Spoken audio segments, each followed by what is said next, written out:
अस्सलाम वालेकुम, मैं हूं फैसल तारिड़। आज 12 जनवरी बरोज पीर इस वक्त जी कराची के अंदर मौजूद है और सुहेल अफरीदी के दौरे का आज चौथा दिन है। हालांकि शेड्यूल के मुताबिक तो आज सुहेल अफरीदी साहब ने सिर्फ मज़ार कायद पर ही जाना था और बाहर से खिताब करना था, लेकिन आज चौथा दिन भी सुहेल अफरीदी का हंगामा खेज है। यानी वो सिंध हुकूमत और नून लीग की पंजाब हुकूमत के लिए भी परेशानी का बायस बना हुआ है। धड़ाधड़ मुलाकातें जारी हैं और ख़ास तौर पे सुहेल अफरीदी ने आज जो बाहर से खिताब किया और उसके अंदर जो गुफ्तगू की, फिर जो मुराद अली शाह के पोल खोले गए हैं, जो इंकशाफात किए गए हैं और मज़ार कायद पर जाके जो हाजिरी दी, और हाजिरी से अहम बात यह है कि वहाँ पे जो सुहेल अफरीदी ने लिख दिया है वो बड़ा अहम है। इस हवाले से इस वीलॉग के अंदर हमने बात करनी है सुहेल अफरीदी इस वक्त क्या कर रहे हैं, इस वक्त हम किस जगह पर खड़े हुए हैं और सुहेल अफरीदी ने यहाँ पर क्या किया, इस हवाले से भी इस वीलॉग के अंदर हमने बात करनी है।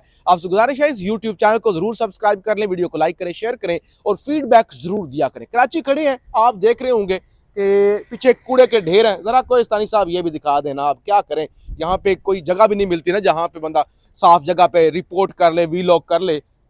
मतलब जाहिर है आप घरों से देख रहे होंगे, मुझे नहीं पता आपको कितना ताफुन आ रहा होगा, कितनी बदबू फील कर पा रहे होंगे। ये कराची का हाल है, ये मुराद अली शाह के सिंध का हाल है, जरदारी के सिंध का हाल है।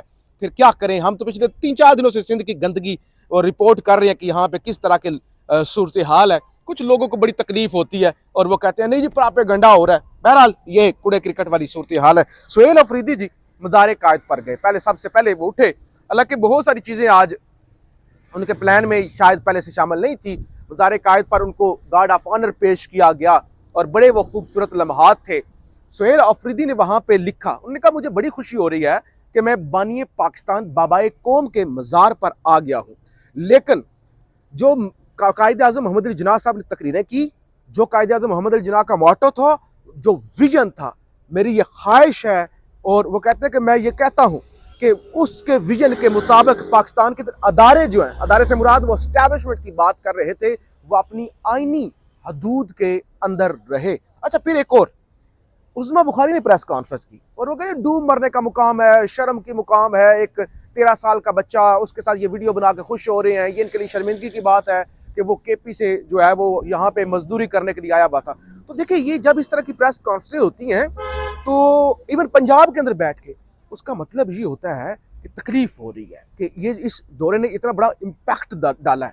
दूसरे नंबर पे सुहेल अफरीदी ने ये इंकशाफ किया, उन्होंने कहा मैं तो मुलाकात करना चाहता था मुराद अली शाह के साथ और मुराद अली शाह ने दावत दी हुई थी, मेरी तरफ से इनकार नहीं किया गया। वो खबर चली थी ना कि वो जी मसरूफ़ हैं दोनों वज़ीर आला, इसलिए मुलाकात नहीं हो सकती। उन्होंने कहा देखो मेरी मसरूफियत जो है वो है, लेकिन इनकार जो मुलाकात से है ना, उन्होंने कहा वो सीएम सिंध की जानब से किया गया है, तो इसका मतलब है सीएम सिंध पर भी दबाव, जिस तरह से रात को जलसा और जिस तरह से पुलिस का क्रैकडाउन, जिस तरह से कराची के अंदर शैलिंग हुई, हालांकि अवाम का एक समंदर था। जाहिर है हमने तो आपको रिपोर्ट किया और आगे भी करेंगे। आज सुहेल अफरीदी इस वक्त जब जिस जगह पे हम खड़े हुए हैं ये डिफेंस का फेज़ 7 है और यहाँ MNA जो साबिक हैं PTI के फ़हीम खान, उनके घर पे सुहेल अफरीदी साहब थे। इस वक्त सुहेल अफरीदी साहब यहाँ से डिस्ट्रिक्ट वेस्ट की तरफ निकले हैं। वहाँ से मुलाकातें करने के बाद वो उनकी 5 से 6 बजे के दरमियान वो जिन्ना इंटरनेशनल एयरपोर्ट से पेशावर के लिए रवाना हो जाएंगे। तो लिहाजा आज भी धड़ाधड़ मुलाकातें जो है वो सुहेल अफरीदी कर रहे हैं और उनकी ज़ाहिर है हीट भी फिर आ रही है। अच्छा, इस वक्त मैं ज़रा एक चीज़ आपको बता दूँ, जो खिताब बाहर से किया है ना सुहेल अफरीदी ने वो बड़ा है और उसके अंदर जो गुफ्तगू की गई है वो भी। एक तो उन्होंने बताया कि भाई मैं जो हूँ ना इत्जाजी सियासत का चैम्पियन हूँ, और उन्होंने कहा कि हम पर इल्ज़ाम लगाया जाता है कि इंतशारी और इत्जाजी सियासत करते हैं, हम आइनी और कानूनी रास्ते इख्तियार करने के बाद इत्जाजी रास्ता अपनाते हैं। और उन्होंने कहा भाई हमें ये कहते हैं इंतशारी हैं, हमें कहते हैं फसाद दिए, उन्होंने कहा हम तो आइनी रास्ते इख्तियार कर रहे हैं, जब हमारे रास्ते ही बंद कर दिए जाएंगे तो फिर हम क्या करेंगे। अच्छा, हमने आइन के लिए खड़ा होना है, आइन ने फ्रीडम ऑफ स्पीच की इजाज़त दी है, इधर आप सच बोलते हैं उधर उठा लिए जाते हैं। आइन ने इजाज़त दी कहीं भी जलसा कर सकते हैं, जलसे का ऐलान करते हैं तो रोड ब्लॉक किया जाता है। वज़ीर आला को रात की तारही में सुनसान सड़क पर दहशतगर्दों के रहम करम पर छोड़ दिया जाता है। ये सुहेल अफरीदी ने शिकवा किया जो वो हैदराबाद से आ रहे थे और 7-8 घंटे उन्हें सड़कों पर जलील किया गया। कहते हैं वकील साहब कह रहे हैं 26वीं 27वीं तरमीम पर बात करें, तरमीम अभी हुई, पहले 8 फरवरी के इलेक्शन पर डाका डाला, इंतखाबी निशान छीने गए, पार्टी पर पाबंदी लगाई गई, इमरान खान को कैद में डाला गया, जो तोशाखाना से गाड़ियां ली गई वो इक्तदार में हैं, जिन्होंने कानूनी तौर पर तहफ़ लिए वो जेल में हैं। उनका ये तरमीमें तो भाई अभी हुई है ना, इलेक्शन से पहले, इलेक्शन तो पहले ही लुट गया था, उस पर तो कोई बात करते ही नहीं है। एक अदारे का तर्जमान, इवन जो रात को भी DGISPR के हवाले से सोहेल अफरीदी ने गुफ्तगू की ना, वो भी बड़ी सख्त थी। जाहिर है हम तो फिर कराची के अंदर खड़े होके इस तरह की बातें करें तो वहाँ पे तो कोई कानून नाम की चीज़ ही नहीं है। कहते हैं एक अदारे का तर्जमान प्रेस कॉन्फ्रेंस करता है, तमाम वज़राए आला के गुन गाता है, लेकिन एक के खिलाफ साजिश करता है, वीडियोस चलाता है। ये इम्तियाजी सलूक है। 4.5 करोड़ लोगों पर जुल्म है, इनको उकसाया जा रहा है। लेकिन इमरान खान ने पुरअमन जिद्दोजहद का कहा, बंदूक नहीं उठाएंगे, कलम से जिद्दोजहद जारी रखेंगे। अच्छा, जिंदगी और मौत, इज्जत और जिल्लत, रिज़्क रब ने देना है, तो क्यों डरें, किससे डरें? हमने अपने हकूक के लिए खड़ा होना है। हमारे लिए किसी तारिक बिन ज़ियाद और मोहम्मद बिन कासिम ने नहीं आना, हमने खुद अपनी जंग लड़नी है, वरना मुमकिन नहीं घर में बैठकर हकीकी आज़ादी प्लेट में नहीं मिलेगी। कहा भाई घरों में बैठकर कोई प्लेट के अंदर आके आज़ादियाँ नहीं मिल जानी, ना हमारे लिए कोई मसीहा आना है, हमने खुद अपनी जंग लड़नी है। अदलिया का हाल ये हो चुका है कि इस्लामाबाद हाई कोर्ट के 3 जजों ने मेरी इमरान खान से मुलाकात कराने का हुक्म दिया, लेकिन अडियाला जेल के सुप्रिटेंडेंट ने उनका आर्डर रद्दी की टोकरी में फेंक दिया। तो ये सोहेल अफरीदी की जानिब से खिताब किया गया। यहाँ जिस जगह पे हम खड़े हैं, फ़हीम खान साहब के घर, वहाँ पे भी उनकी अहम मुलाकातें हुई, MNAs कराची की क़यादत से मुलाकात हुई।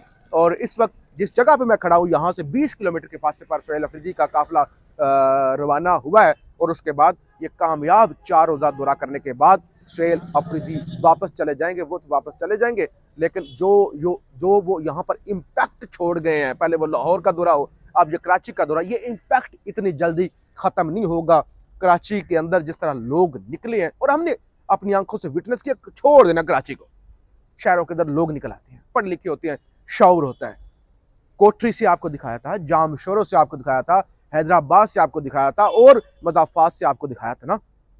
हर तरफ हमारी जाहिर है सारा दिन वीलॉग तो नहीं रिकॉर्ड करना होता ना, वैसे भी महसूस करते हैं, बैठते हैं, लोगों से मिलते हैं, चाय पीते हैं, तो हर तरफ एक ही नाम है, इमरान खान, इमरान खान। कोहिस्तानी साहब, बहरहाल ये ज़रा आप दिखा दें जो कराची की सूरत हाल है, जिस जगह पे हम खड़े हुए हैं, और उसके बाद जो कारकर्दगी है उसका भी आपको पता चल जाएगा। ज़रा आगे भी दिखा दें, क्योंकि ये जो फोकस हमारा जो है वो यही है कि यहाँ जहाँ हम रिपोर्ट कर रहे हैं पॉलिटिकल एक्टिविटीज़, तो आपको, आप कराची आए हैं तो कम से कम एक तो कराची का पता भी आपको चल जाए कि यहाँ पे किस तरह की सूरत हाल है, कितनी यहाँ पे मुर्तज़ा वहाब डिलीवर कर पा रहे हैं। MPM ने यहाँ पे राज किया, लेकिन कूड़े के ढेर बने हुए हैं।